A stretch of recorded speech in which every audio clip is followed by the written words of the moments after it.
그럼 오늘은 첫 번째 시간인데요. 첫 번째 시간인 오늘은 마태복음의 말씀을 통해서 광야에서 예수님과 함께 걷기, 광야에서 예수님과 함께 걷기라는 제목으로 말씀의 은혜를 나누고자 합니다. 오늘 본문의 말씀은요, 예수님께서 마귀에게 시험을 받으신 그 세 가지 시험에 대한 내용을 기록하고 있습니다. 이 말씀은요, 대부분의 성도님들은 알고 계실 겁니다. 왜냐하면 예수님과 마귀가 영적으로 전쟁하는 가운데 주님께서 승리하신 사건을 기록하고 있기 때문입니다.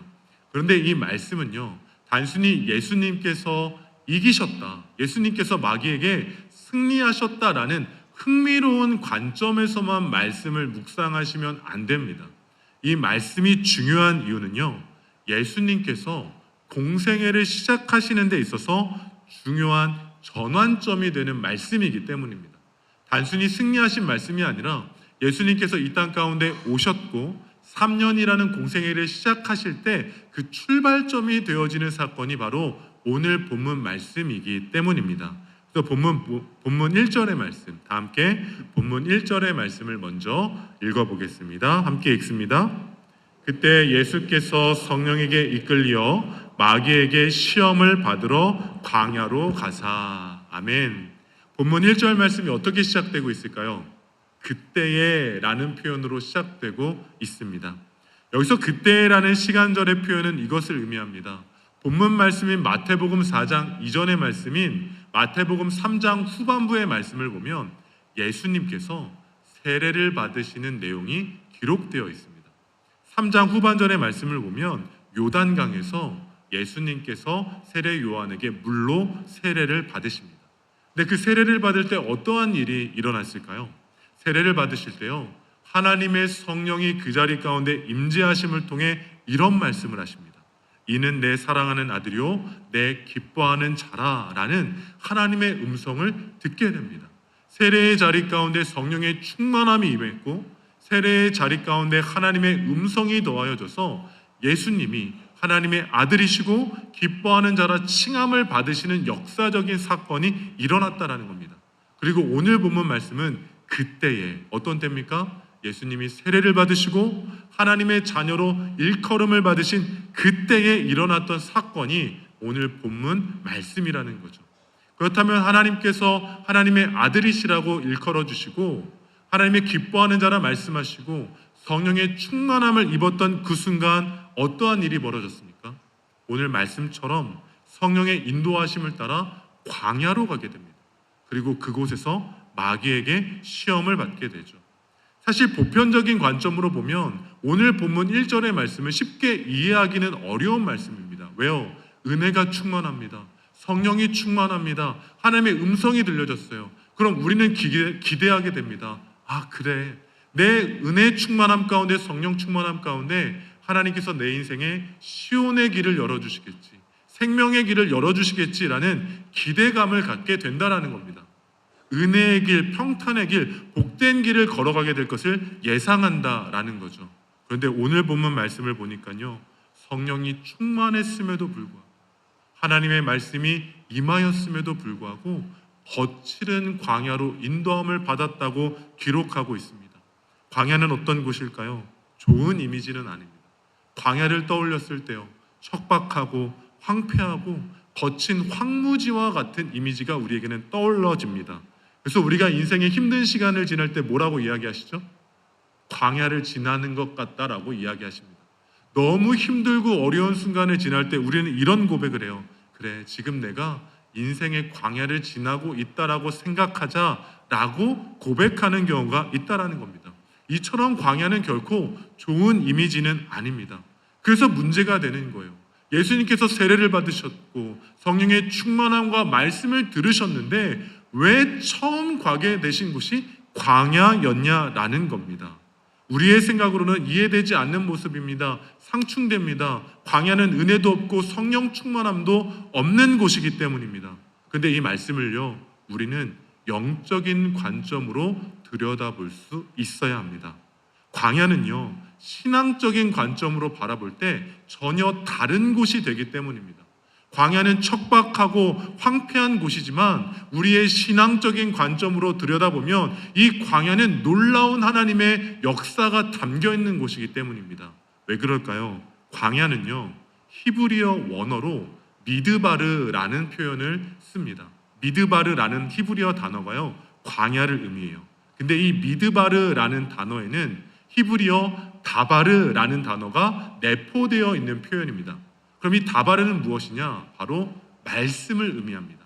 하나님의 말씀이 의미되는 게 다바르라는 거예요. 근데 미드바르, 근데 그 안에 뭐가 내포되어 있다고요? 하나님의 말씀을 의미하는 다바르가 내포되어 있다는 겁니다.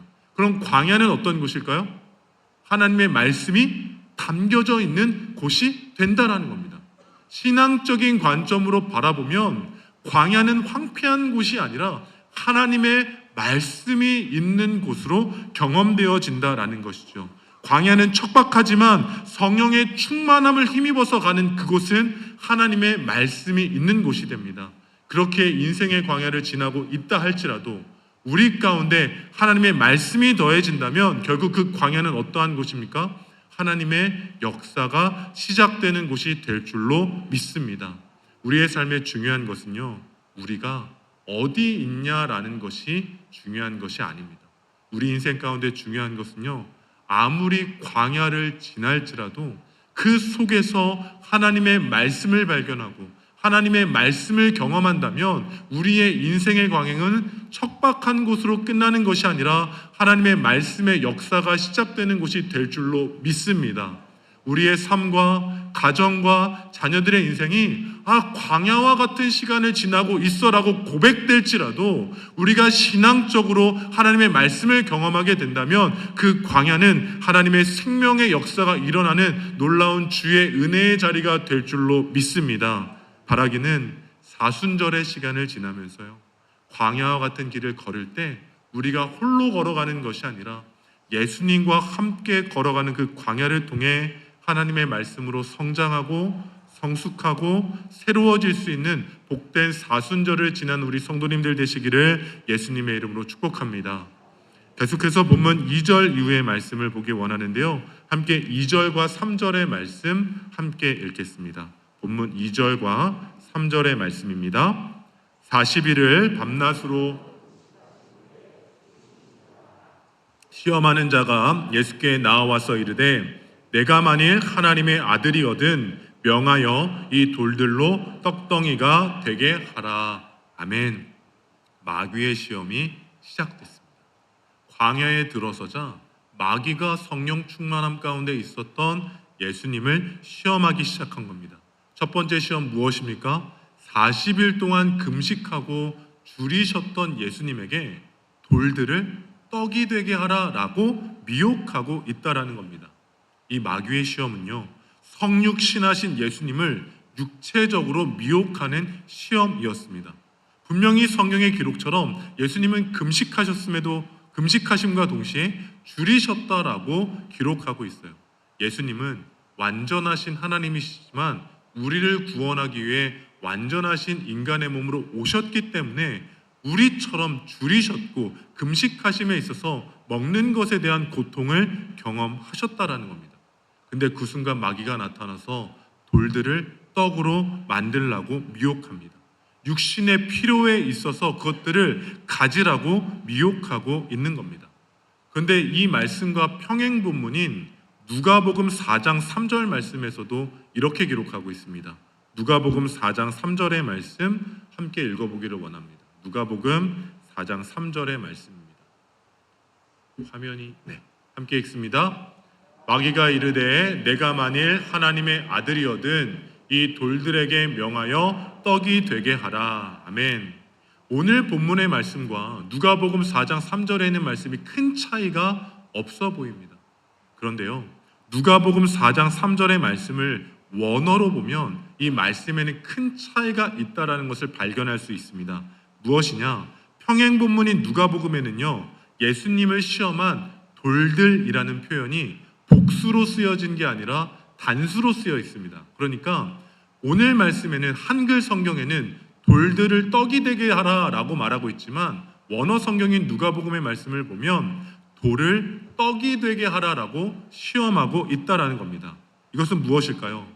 40일 동안 금식하신 예수님께 모든 돌들을 떡이 되라 하는 시험을 한 게 아니라 돌 하나를 떡이 되게 해서 그것으로 굶주림을 해결하라는 시험이었습니다.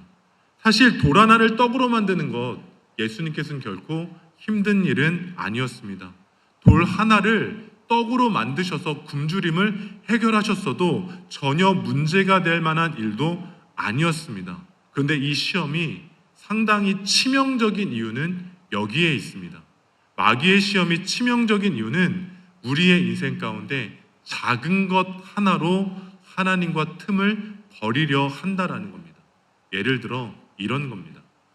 마귀는요, 그리스도인 된 우리에게요, 신앙을 버리라고 미혹하지 않습니다. 마귀는 우리에게 교회를 떠나라고, 공동체를 버리라고, 예수님을 버리라고 미혹하지 않습니다. 마귀는 우리에게 이런 시험을 하는 거예요. 1년 52주 중에 한 번 예배 빠져도 괜찮아 라고 미혹합니다. 52주 예배를 빠지라고 미혹하지 않습니다. 주일 한 번 정도 예배에 빠져도 괜찮아. 한 번 빠진다고 해서 신앙이 잘못되지 않아. 믿음에 문제가 생기지 않아. 하루 정도 말씀 보지 않는다고, 하루 정도 기도하지 않는다고 너가 그리스도인 된 것이 그리스도인 되지 않는 것이 아니야 라고 미혹합니다. 우리도 그렇게 생각하죠. 하루 정도, 한 번 정도 괜찮지 않은가라고 생각할 때가 있습니다. 그러나 마귀의 시험인 것은 이겁니다. 작은 것에 하나씩 타협하다 보면 하나님과 우리 사이에 틈이 생기게 됩니다. 작은 것 하나일지 모르지만, 하루 한 번일지 모르지만 우리 사이에, 하나님과 우리 사이에 틈이 생기기 시작하면 어느 정도 시간이 지난 후에 하나님과 우리 사이에는 메꿀 수 없는 먼 거리가 생기게 된다라는 겁니다. 우리 주변에 이런 경우를 보셨을 거예요. 주일에 하루 정도 빠지고 한 번 정도 예배하지 않았던 인생이 어느 날 돌아보니 하나님으로부터 멀어져 있는 겁니다. 분명히 신앙생활 잘하던 사람이었는데 한 번, 두 번 빠지다 보니 예수님으로부터 멀어졌다라는 거예요. 마귀의 시험이 이겁니다. 작은 것 하나, 돌 하나를 떡으로 만드는 것이 결코 어렵지는 않으나 그것이 벌어지기 시작하면 하나님의 뜻으로 멀어지기 시작한다라는 겁니다. 그래서 예수님이 마귀와 우리에게 이렇게 말씀하고 계세요. 다 함께 본문 4절의 말씀 함께 읽어보겠습니다. 본문 4절의 말씀입니다. 예수님께서 대답하여 이르시되 기록되었으되 사람이 떡으로만 살 것이 아니요 하나님의 입으로부터 나오는 모든 말씀으로 살 것이라 하였느니라 하시니. 아멘. 우리의 인생 가운데 결핍의 문제를 해결하기 위함이 아니라 우선순위가 분명히 되어져야 한다라는 겁니다. 우선순위가 분명한다는 건 무엇입니까? 하루 한 번 정도로 타협할 수 없다라는 것이죠. 왜요? 하나님을 예배하고 하나님의 뜻을 이루는 것이 우리의 먹고 사는 결핍의 문제보다 더 중요하기 때문입니다. 영혼의 풍성함이 결핍의 문제를 충분히 이기고도 남는 문제이기 때문이라는 것이죠. 그렇기에 광야와 같은 이 땅을 지나갈 때 한번 작은 틈의 문제라도 타협하지 않고 오직 하나님의 말씀이 우선된 세상의 문제를 해결하기 위해 작은 것 하나를 타협하며 내버려 두는 것이 아니라 작은 것 하나일지라도 하나님의 말씀을 기초해서 하나님 중심된 삶을 살아가는 우리 성도님들 되시기를 간절히 소망합니다. 광야를 살다 보면요, 한번 하루 작은 것 하나가 우리 가운데 시험으로 찾아오게 될 겁니다. 그러나 예수님께서 작은 것 하나도 타협하지 않고 오직 하나님의 말씀 가운데 온전히 세워짐으로 사셨던 것처럼 예수님과 함께 걷는 사순절의 시간을 통해 작은 죄의 문제, 작은 것 하나도 타협하지 않고 승리하며 살아갈 수 있는 우리 성도님들 되시기를 예수님의 이름으로 축복합니다. 계속해서 이어지는 5절로 6절까지의 말씀을 보면요, 이렇게 기록되어 있는데요. 함께 5절로 6절 말씀 읽겠습니다. 5절로 6절의 말씀입니다. 이에 마귀가 예수를 거룩한 성으로 데려다가 성전 꼭대기에 세우고 이르되 내가 만일 하나님의 아들이거든 뛰어내리라. 기록되었으되 그가 너를 위하여 그의 사자들을 명하시리니 그들이 손으로 너를 받들어 발이 돌에 부딪히지 않게 하리로다 하였느니라. 아멘. 두 번째 시험입니다. 예수님께서 첫 번째 시험을 말씀으로 이기시고 두 번째 시험을 경험하게 되는데요. 두 번째 시험은 성전 꼭대기에 올라가서 뛰어내리라는 겁니다. 근데 이 뛰어내리라는 것은요, 뛰어내리라는 시험이 아니라 하나님의 아들됨을 증명하라는 시험입니다. 만약 너가 진짜 하나님의 아들이라면 성전에서 뛰어내리더라도 하나님의 천사들이 너가 발에 땅이 닿지 않도록 보호해주고 붙잡아줄 것이다 라고 시험하고 있는 겁니다. 근데 이런 시험은요, 우리의 삶에도 너무나 쉽게 마주하는 시험입니다. 우리 가운데 간혹 불신자들이 이런 말을 할 때가 있어요. 하나님의 살아계심을 너가 증명하면 믿겠다라는 겁니다. 야, 너가 하나님의 살아계심을 증명하면 내가 하나님을 믿을게 라고 말하는 경우가 있죠. 그리고 우리의 인생 가운데도 이런 경우가 있습니다. 내가 그리스도인인데 너무 어려운 상황과 환경에 처하게 되면 주변 사람들이 이야기하는 거예요. 아니, 너가 예수 믿는 사람인데 어떻게 그렇게 어려움과 위기와 시험 가운데 있을 수 있느냐며 우리를 미혹하는 경우가 있습니다. 근데 사단의 두 번째 시험이 이것과 같은 겁니다. 내 인생 가운데 하나님의 사람으로 그리스도인으로 증명되어지는 결과가 있어야지만 하나님을 믿는 사람이다 라고 생각하는 겁니다. 심지어 우리 또한 이런 생각을 할 때가 있어요. 하나님 앞에 기도에 응답해 주시면 헌신하겠습니다. 하나님, 내 문제를 해결해 주시면 내가 주님의 일에 더욱더 힘쓰겠습니다 라고 기도하는 경우가 있습니다. 근데 이 또한 사단의 미혹임을 기억하며 경계하셔야만 합니다. 왜요? 그리스도인 된 우리의 삶은요, 어떠한 것이 증명될 때 그리스도인이 되는 것이 아닙니다. 어떠한 하나님의 살아계심이 증명되어져야만 우리가 그리스도인 되는 것이 아니다라는 거예요. 왜요? 예수님은요, 하나님의 아들 되실 때 영광과 능력이 있는 자리에서 하나님의 아들 되신 것이 아닙니다. 예수님이 그리스도 되신 것은요, 기적을 통해서 그리스도가 되신 것이 아니었어요. 예수님께서 그리스도가 되시고 하나님의 아들이 되신 것은 하나님의 뜻에 순종하셨기 때문입니다. 예수님께서 그리스도 되시고 하나님의 아들 되신 건 십자가에 달려 죽으심 가운데 순종하셨기 때문에 하나님의 아들로 그리스도로 칭함을 받으셨다라는 거죠. 그리스도인 된 우리 또한 마찬가지입니다. 우리의 삶에 살아계신 하나님의 능력과 전능하심이 나타나야만 우리가 그리스도인 되는 것이 아니라 그리스도인 된 우리의 그리스도인됨은 하나님의 말씀에 순종함에 있는 줄로 믿습니다. 우리가 왜 그리스도인입니까? 살아계신 하나님의 역사와 결과가 증명되기 때문이 아니라 예수님의 십자가를 통해 내가 구원받았음을 믿고 이 말씀에 순종하기 때문에 우리가 그리스도인 된 줄로 믿습니다. 바라기는 우리의 삶의 모든 신앙의 여정 가운데 하나님을 시험하는 것이 아니라 증명하여 달라고 시험하는 것이 아니라 하나님의 말씀 가운데 순종할 수 있는 우리가 되기를 주님의 이름으로 축복합니다. 예수님께서 사단에게 이야기합니다. 너 하나님을 시험하지 말라라고 이야기합니다. 하나님을 시험하지 말라. 우리의 인생 또한 마찬가지입니다.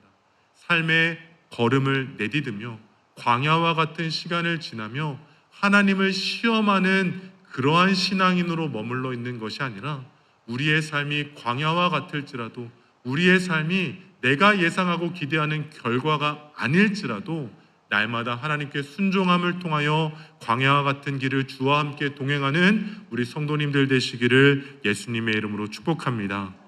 마지막으로 본문 8절과 9절의 말씀, 본문 8절과 9절의 말씀을 함께 읽어보겠습니다. 마귀가 또 그를 데리고 지극히 높은 산으로 가서 천하 만국과 그 영광을 보며 이르되 만일 내게 엎드려 경배하면 이 모든 것을 내게 주리라. 아멘. 세 번째 시험입니다.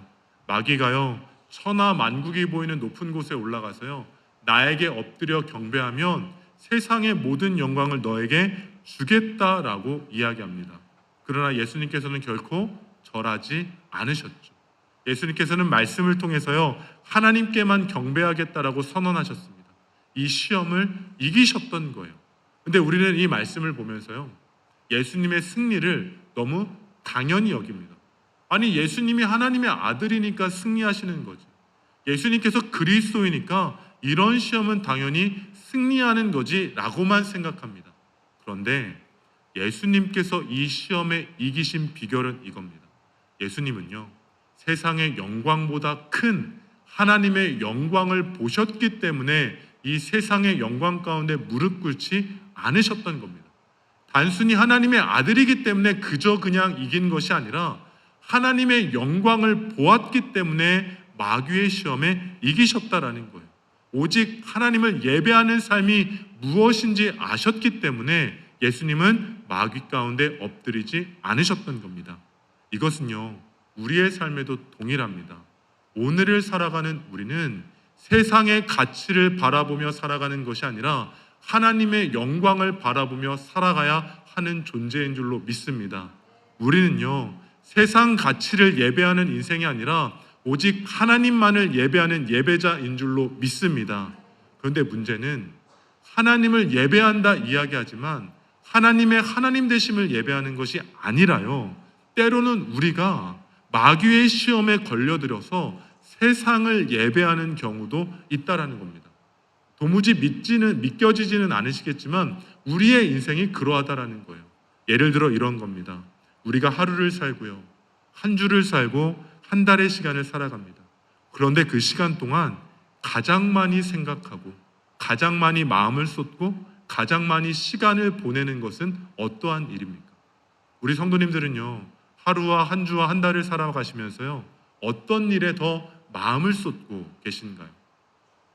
아마 생각하는 것들이 있으실지 모르겠습니다. 아마 각자가 다 다르겠죠. 그런데요, 우리는요, 하나님을 예배하는 예배자여야 함에도 불구하고 지금 우리가 떠올렸던 그것을 위해 예배하는 예배자로 살아갈 때가 있습니다. 우리가 떠올리는 그 가치가 중요하기 때문에 하나님을 예배하는 것이 아니라 우리가 생각하는 그것을 성취하기 위해 하나님을 예배하는 경우가 있다라는 겁니다. 예를 들어 이런 겁니다. 물질에 어려움이 생깁니다. 물질의 문제를 해결하기 위해 하나님을 예배하는 겁니다. 하나님을 예배하면서 물질의 문제를 해결해 달라라는 것이죠. 관계와 육신의 어려움이 생겼습니다. 그래서 우리는 생각하는 거예요. 마음을 쏟는 거예요. 그러면서 하나님을 예배하면서 하나님을 예배하니 그 문제가, 그 육신의 어려움이 해결해 달라고 예배하는 겁니다. 표면적으로는 예배하지만 하나님을 예배하는 것이 아닙니다. 표면적으로는 하나님을 예배하는 것 같지만 하나님을 예배함을 통해 우리가 마음에 소원하는 세상의 가치를 이루려는 욕심이 우리 가운데 자리하고 있다라는 것이죠. 오늘 우리 성도님들 누구를 예배하고 계십니까? 무엇을 예배하고 계십니까? 혹시 하나님을 예배하면서 세상의 가치를 소유하기 위해, 세상의 문제를 해결하기 위해 예배하고 있는 것은 아닙니까? 혹시 우리가 마음을 쏟는 것을 소유하기 위해 예배한다면 우리는 마귀가 하고 있는 세 번째 시험에 넘어지고 있는 겁니다. 바라기는 우리의 예배가 오직 하나님만을 위한 예배가 되어지기를 간절히 소망합니다.